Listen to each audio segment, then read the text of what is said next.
بسم الله. السلام عليكم ورحمة الله تعالى وبركاته. أصحابتي دمانتي واني سلامة ميل والبدن ذكر جوكتان فضلا هديتها مركي كو هريسي الشانل كي يسو بوقت سبسكرايب كإيسار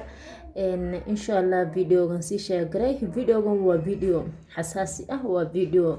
إن قف والبقى مسلم إنه أغاد مهم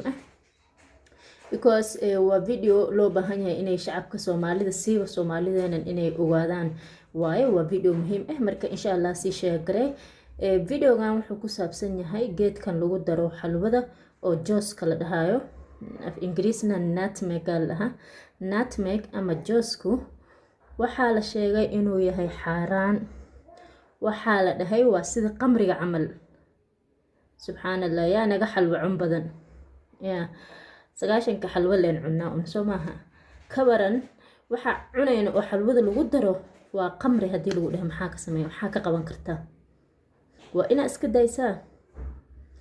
nutmeg xaraan waayaan leh wuxuu la mid yahayna qamrigo culimada kuwa Soomaalida kama hadlin ani video oo ma aragtay qof Soomaali oo ka hadlaya ma arkeen laakiin wadaadadan kale sidii sheekh Asiim camal wadaadadan kale oo caalamka way ka hadleen waxayna dhaheen way isku qabsadeen marka dood camal qaara waxay dhaheen hadii wax yar laga cuno dambi ma aha hadii la badsado ayaa laakiin uu xaraan yahay so waxaan hadii markii la badsado uu xaraan noqonayo markuu wax yar ka cuntidna waa xaraan because waxa aad cunaysid shaygas aad cunaysid in maxaa laha in quantity badan hada ka cuntid waa xaraan bay dhaheen laakiin small quantity da ka cuntid xaraan ma aha marka sheekh Asiim wuxuu dhahay wixii quantity badan ka dhigay xaraam ayaa kan yarna xaraam ka dhigaya because waa asla shaygi waa nutmeg ama juice nutmeg waa xaraan asxaabay xalwada marka hore ku darsan jirnay aan iska dayno heel ama waxyaabo kale aan ku bedelano xalwadana wallahi la'aantiis dhan ma laha ana xalwa ma ku darsan jirin xalwada zaid uma jeceli laakiin waxaan ku darsan jiray shaaxa waxaana la sheegay qatar inuu yahay qatar baaritaan soo sameeyay darabtid nutmeg laha English nutmeg in Soomaaliga ka joos aan dhahnaa magac kale uma aqaano joos iyo nutmeg marka saaxiibayaalow geedkaas xaraan waaye reexal wajecel xalwadiina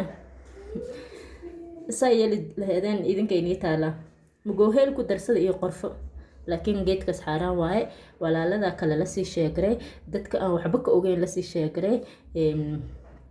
video ga ka heshay like saar ina sii sheegreyso muhiim because qofku haduu ogaado iska ilaalinaya waxaan waa xaraan dulwada waa ina iska ilaalisid so wixii hadana hadee sheekh culimadii dhaheen dood uu soo galay shay dood soo galay sideedaba waa la iska daayaa oo farha laga qaadaa because ma ogaan kartid meeshii saxan laakiin sheekhayaha aan ku kalsoonay sida sheekh Asiim camal wuxuu dhahay Asiim al-Hakim wuxuu dhahay iska badaaya bataatan nutmeg dhan ha ku darsanina cunada shahina ku darsanina xalwadana ha ku darsanina so hada ka heshay videogan please subscribe to Isar like to Isar insha Allah gacmaha nuuxnuuxi dhamaantiin waa idin jeclay qeer ayaa idin kaaga tagay mac salaama.